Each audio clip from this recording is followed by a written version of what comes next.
جب تک ہمارے لیڈر عمران خان صاحب کو باہر نہیں نکالا جاتا، رہا نہیں کیا جاتا، تب تک کوئی اس کرسی کے اوپر، وزیر اعظم کی کرسی کے اوپر عزت سے بیٹھ کر دکھائے۔ میں چیلنج کرتا ہوں، کسی غلط فہمی میں مت رہنا۔ یہاں ہم کوئی مفاہمت کے چکر میں نہیں آئے کہ ہم آپ کے ساتھ بیٹھ کر نیگوشیٹ کریں گے، قانون اور جمہوریت کی بات کریں گے۔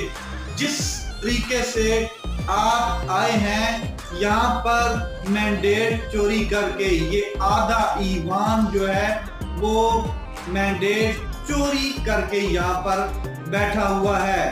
پھر کہا 9 مئی کی مذمت کرو، ہمیں کہتے ہیں 9 مئی کی مذمت کرو، آپ کو کلین چٹ دے دیں گے۔ مگر میں